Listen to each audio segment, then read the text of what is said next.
Bonsoir. Bonsoir. Installez-vous confortablement dans notre salle virtuelle de méditation.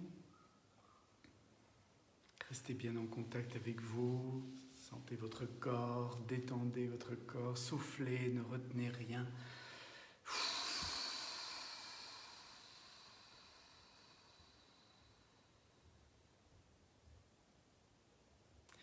J'espère que vous avez passé un bon week-end, puisque nous sommes lundi et qu'il vient d'y avoir un samedi et un dimanche, ce qui traditionnellement s'appelle un week-end, même si ça n'a peut-être plus tout à fait la même valeur dans des périodes de confinement. Mais nous nous retrouvons ce soir pour la 40e fois, en tout cas pour ceux qui étaient là dès le premier jour. Voilà 40 fois que nous nous retrouvons. C'est une vraie quarantaine, pour le coup. Et je vous annonce que c'est aujourd'hui... Enfin, c'est pas comme ça que je dois le dire. C'est que nous méditerons encore ensemble jusqu'à jeudi soir, le 7 mai. Et j'ai choisi cette date pour arrêter ces rencontres quotidiennes parce que ça sera la date de la pleine lune en Taureau, c'est-à-dire la fête du Vesak, qui est une fête importante et qui est une fête de renouveau au niveau astrologique et de communion des énergies bouddhistes et christiques, dit-on. Peu importe tout ce qu'on raconte à propos du Vesak, c'est la pleine lune en Taureau et nous en profiterons pour interrompre ces rencontres quotidiennes. Je vous avoue que j'en ai besoin de les interrompre parce que je suis maintenant rentré dans une autre phase du processus à titre personnel, qui est une phase où j'écris. Et j'écris un livre qui pour moi a beaucoup d'importance, puisque c'est le livre qui transmet tout ce que j'enseigne à l'école de la présence thérapeutique, tout ce que vous avez pu avoir un très léger aperçu dans ces rencontres. Et ce livre paraîtra au mois de novembre, donc c'est encore beaucoup de travail jusqu'à la fin du mois de juin. Et j'ai besoin de pouvoir m'y plonger totalement, de ne plus être à l'extérieur.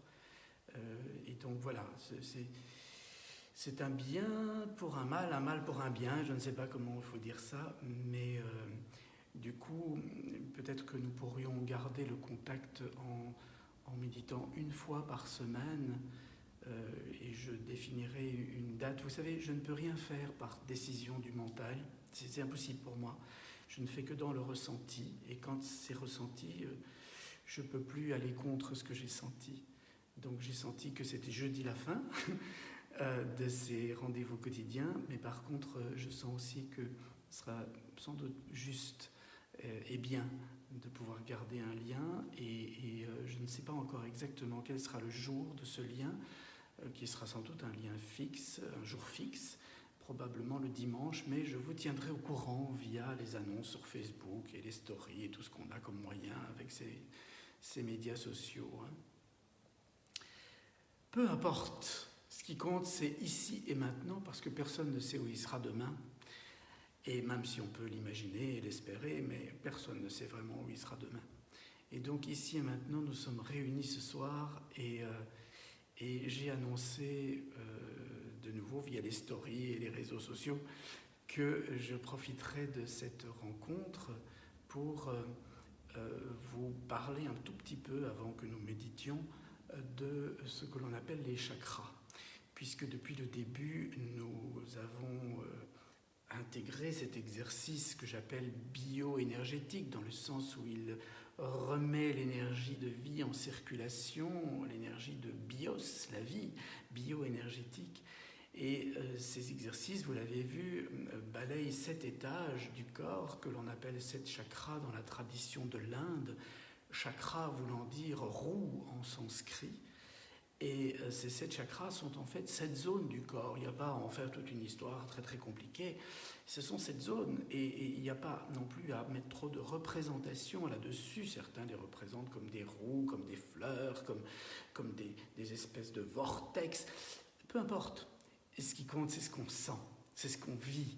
Et après, les images viendront se mettre sur l'expérience et elles dépendront bien évidemment de la culture dans laquelle on est né. Et qui nous a influencés aussi. Donc, parce que ce n'est pas toujours la culture dans laquelle on est né qui nous a le plus influencés.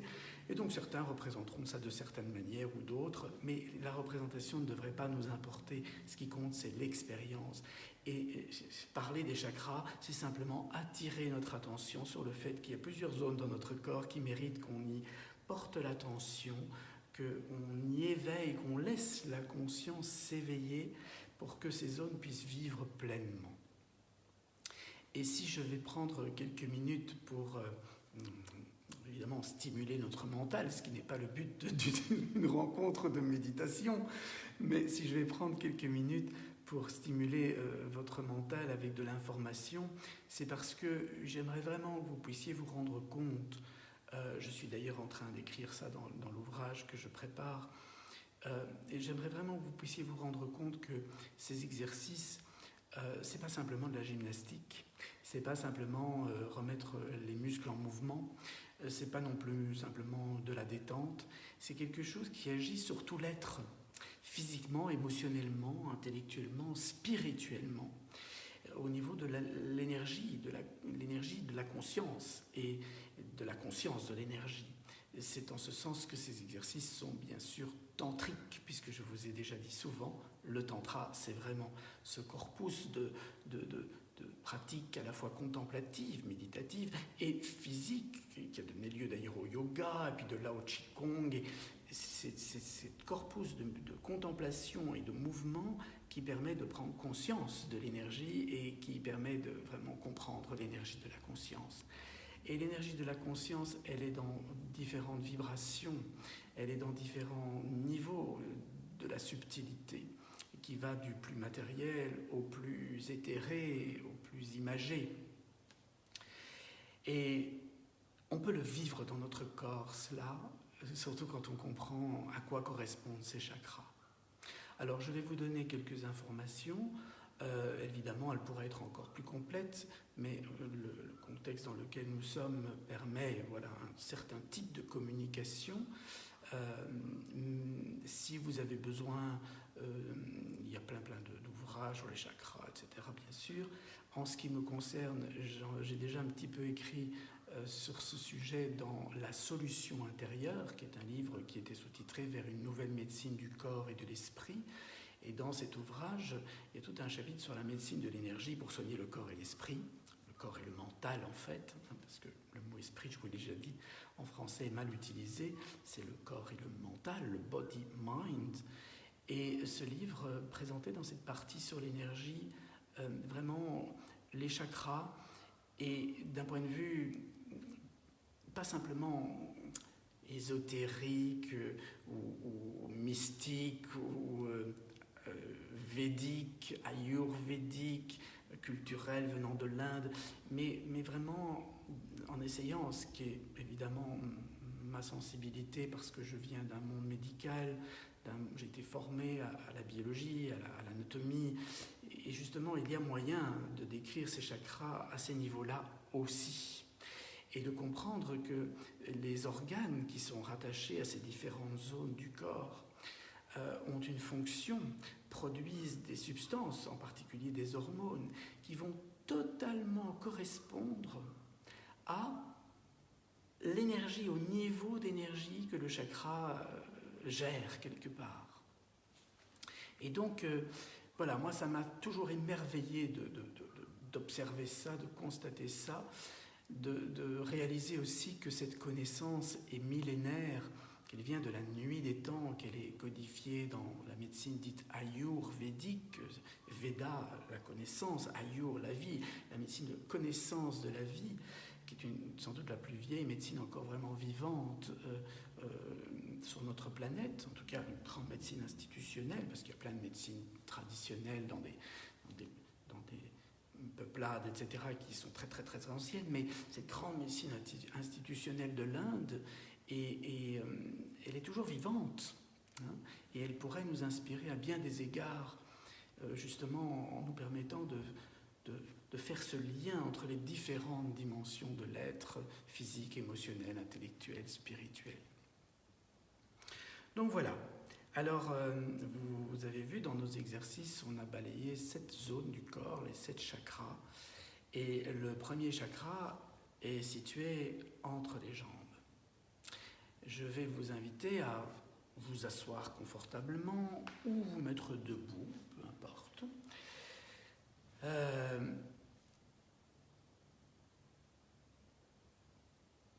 Et à chaque chakra, je vous demanderai vraiment que pendant qu'on en parle, vous soyez présent à ce chakra, que vous soyez présent à cette zone du corps.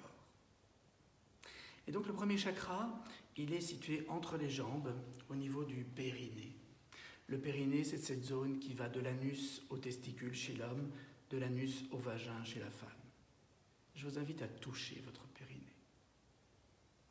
Vous sentez ? Ça, c'est le premier chakra. Le chakra racine, le chakra qui nous relie à l'énergie de la matière.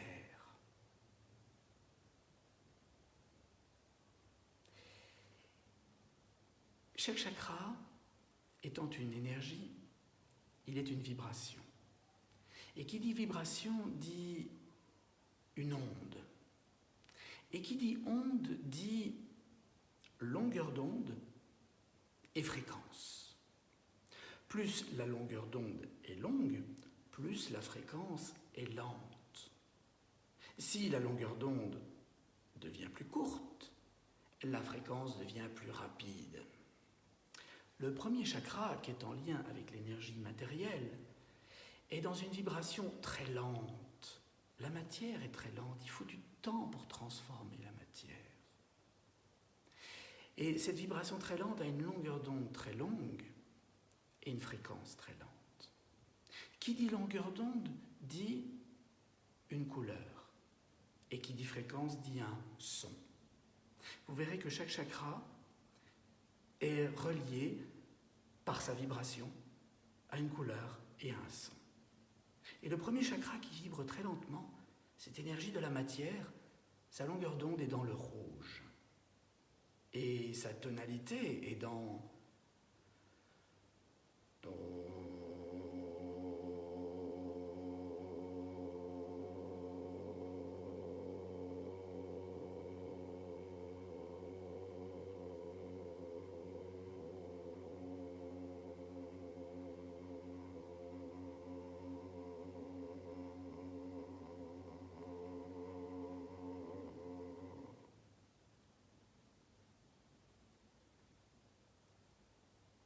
ce chakra est relié à un plexus neurologique et est en lien avec des glandes endocrines qui fabriquent les hormones qui sont un langage excessivement subtil dans le corps, dont je trouve qu'on a bien tort de trop interférer avec lui en voulant prescrire des hormones, en bloquant des hormones. Attention, nous jouons un peu les apprentis sorciers à ce niveau-là. Mais en attendant, ce premier chakra, il est en lien avec 2 glandes endocrines qui fabriquent des hormones qu'on appelle les glandes surrénales, parce qu'elles se trouvent juste au-dessus des reins. Et ces glandes surrénales fabriquent le cortisol et l'adrénaline. Comme par hasard, les 2 hormones qui permettent de survivre dans le monde matériel. L'adrénaline pour nous enfouir ou combattre, et le cortisol pour préparer le système immunitaire à se défendre.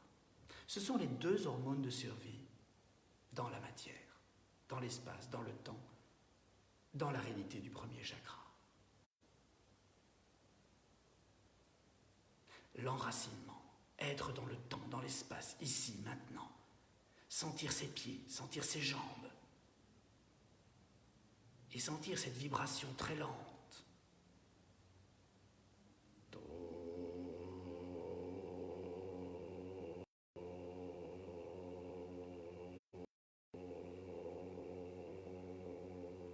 Premier chakra.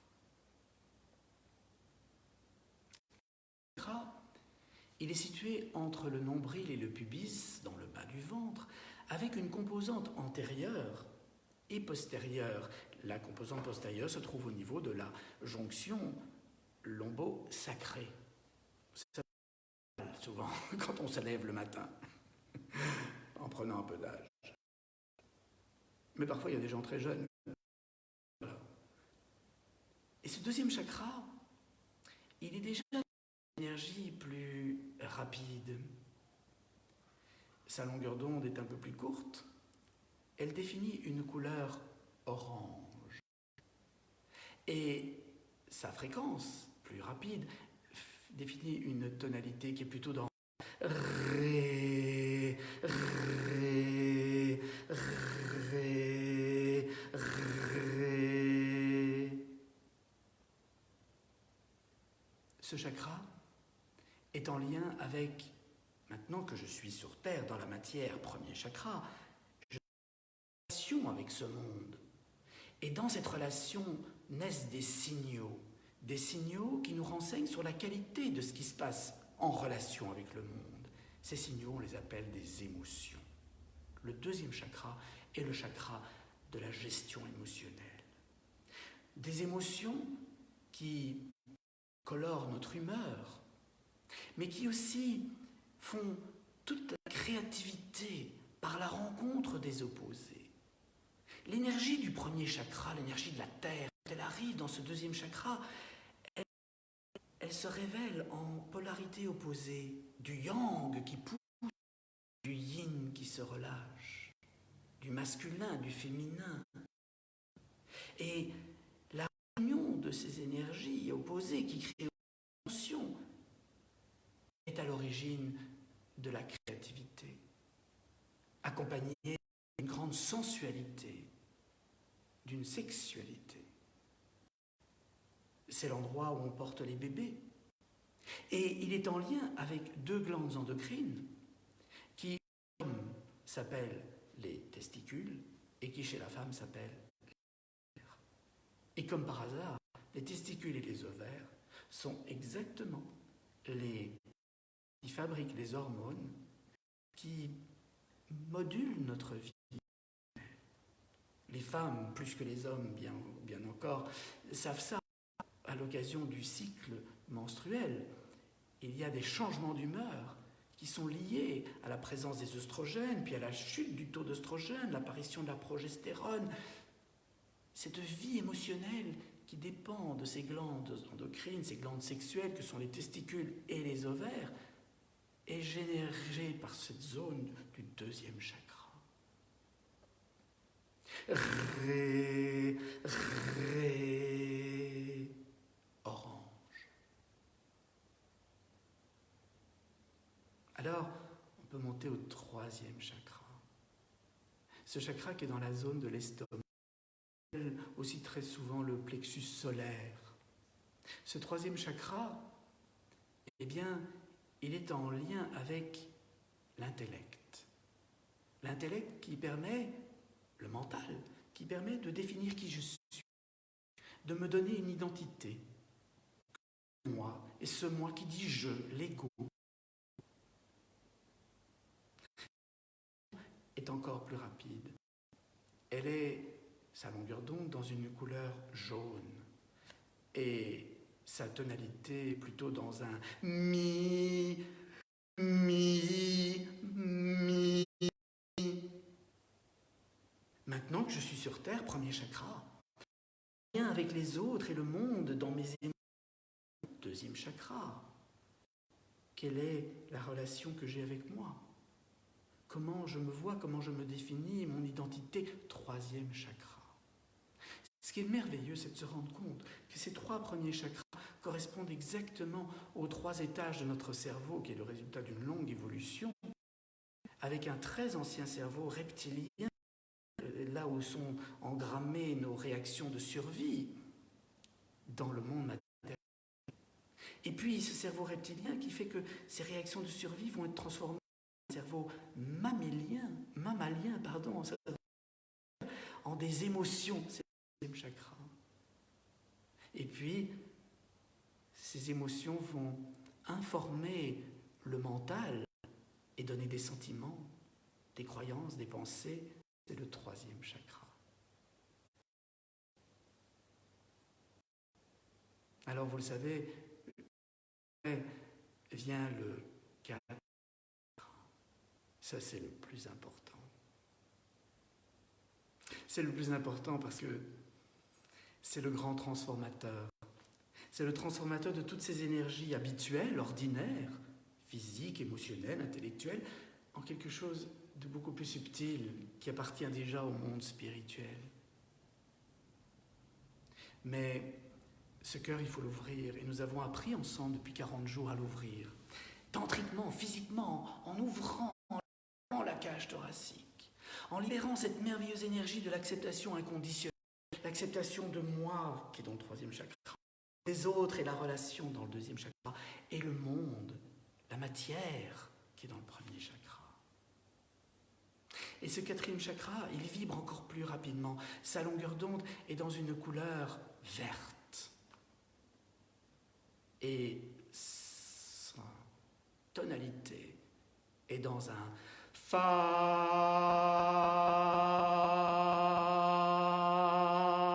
fa,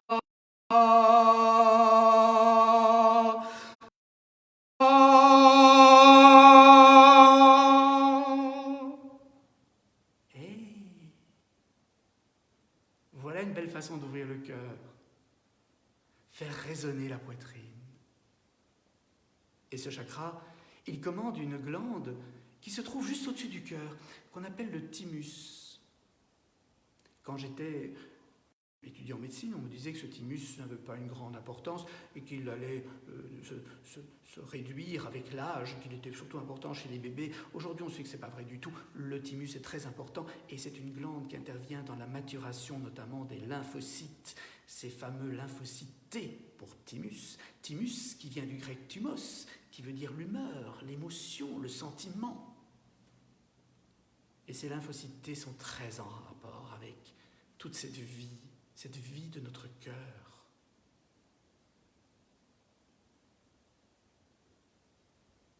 Ce serait trop long de rentrer dans des détails par rapport à la genèse des maladies, c'est ce qu'on apprend notamment à l'école de la présence thérapeutique, que vraiment on peut comprendre alors comment toutes sortes de maladies peuvent être reliées à ces différents chakras, à ces différents niveaux de conscience. Mais dans cet amour inconditionnel, tout d'un coup quelque chose s'ouvre et toute notre vie ordinaire devient extraordinaire.